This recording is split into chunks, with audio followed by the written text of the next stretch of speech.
Welcome guys. Explain में आपका स्वागत है। आज की मूवी का नाम है जेनिफर्स बॉडी।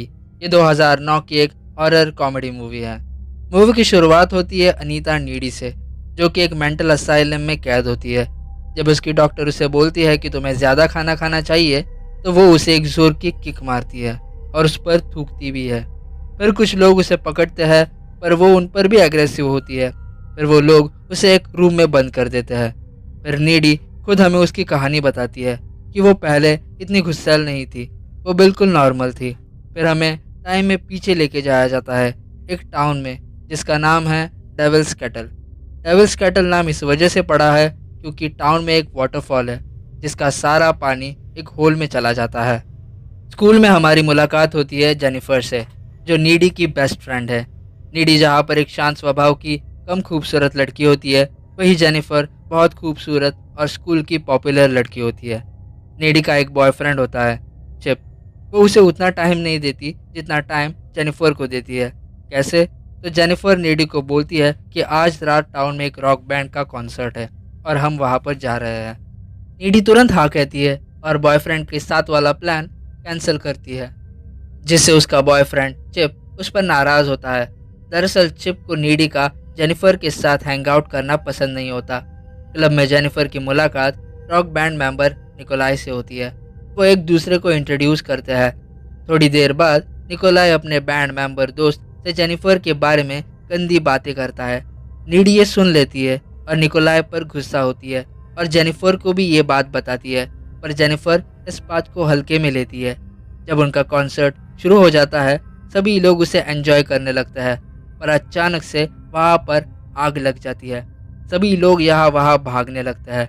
लोग आग के लपेटे में आ गए होते हैं। जेनिफर और नीडी बाथरूम के खिड़की से बाहर निकल जाते हैं। वहाँ पर निकोलाई आता है और जेनिफर से कहता है, चलो मैं तुम्हें सेफ जगह ले चलता हूँ। नीडी जेनिफर को जाने से मना करती है, पर जेनिफर है कि उसके साथ वैन में बैठकर चली जाती है और नीडी सिर्फ देखती रह जाती है। घर पहुंचकर नीडी चिप को बताती है कि जेनिफर को वो बैंड वाले कहीं ले गए हैं। मुझे उसकी चिंता हो रही है, पर चिप को जेनिफर से कुछ लेना देना नहीं होता। तभी घर की बेल बजती है। वो देखने जाती है, पर दरवाजे पर कोई नहीं होता। तभी उसे किचन से कुछ आवाज़ें आने लगती है। जब वो किचन में जाती है तो जेनिफर उसके सामने खड़ी होती है, एकदम खून से लथपथ। वो उसे पूछती है ये कैसे हुआ, पर जेनिफर उसे डरावनी स्माइल देती है और फ्रिज खोल के चिकन निकाल कर कच्चा ही खाने लगती है, और तो और उस पर काले रंग की उल्टी भी करती है और तुरंत वहाँ से निकल जाती है। अगले दिन स्कूल में नीडी क्लब के हादसे से शॉक में होती है, पर जब वो जेनिफर को देखती है तो जेनिफर एकदम चिल आउट होती है, मज़े के मूड में होती है। तभी उनके प्रोफेसर वहाँ आते हैं और पिछली रात के बारे में शौक जताते हैं कि टाउन के बहुत सारे लोग मारे गए, यहाँ तक कि अपने स्कूल के स्टूडेंट्स भी। पर जेनिफर इस बात पर हंस रही होती है। जेनिफर को हंसता देख नीडी को अजीब लगता है, क्योंकि पिछली रात से जेनिफर एकदम बदल गई होती है। नीडी जेनिफर के बारे में चिप से भी डिस्कस करती है कि उसने पिछली रात मेरे घर पर काली उल्टी की थी और वह तब से वियर्ड बिहेव कर रही है। पर चिप को लगता है कि नीडी हादसे से स्ट्रेस्ड है। दूसरी तरफ फुटबॉल कैप्टन जोनस ने अपना दोस्त खोया होता है। वो काफ़ी दुख में होता है। जेनिफर उससे झूठी सिंपैथी दिखाती है और उसे बहला फुसला कर जंगल में ले जाती है। जंगल में वो उसे सिड्यूस करती है और सभी जानवर इकट्ठा होकर उन्हें देखने लगते हैं। ये थोड़ा अजीब होता है। पल भर में ही जेनिफर मानो अलग रूप लेती है और जोनस को मार देती है। प्रोफेसर जोनस की चीख सुनते हैं और जंगल की तरफ जाते हैं। पहुंच के देखते हैं तो जोनस की लाश पड़ी होती है।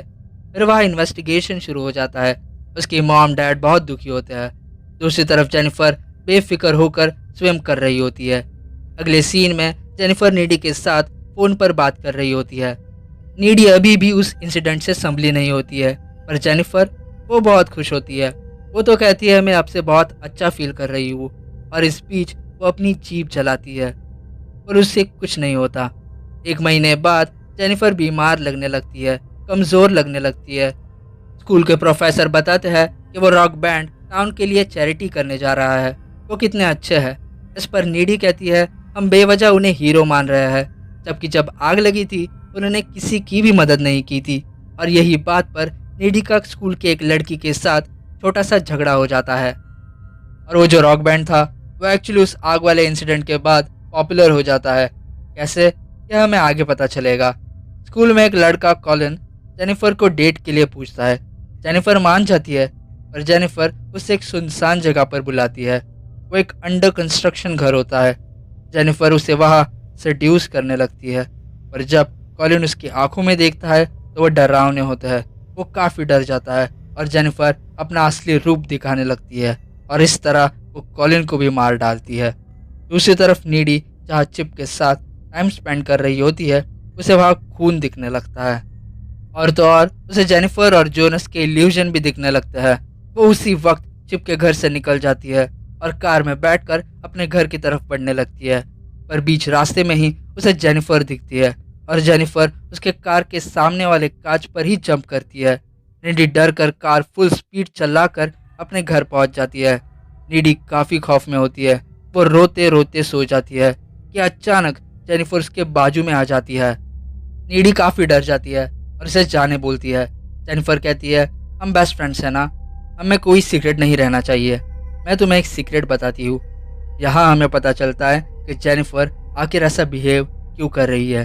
वो बताती है कि उस रात जब आग लगी थी वो रॉक बैंड वाले मुझे वैन में बिठाकर जंगल में ले गए उस वाटरफॉल के पास और मुझे बांध कर रखा था। दरअसल ये रॉक बैंड वाले शैतान को पूजते हैं और वो जेनिफर को यहाँ उसकी बलि देने लाए हैं, जिससे शैतान खुश होगा और उन्हें नाम और शोहरत मिलेगी। वो पॉपुलर हो जाएंगे। वो ऐसा ही करते हैं, मंत्र पढ़ते हैं और जेनिफर को मार देते हैं और चाकू उसी वाटरफॉल में फेंक देते हैं और होता भी वैसे ही है। इसके बाद वो पॉपुलर हो जाता है। बट एक कांड हुआ होता है।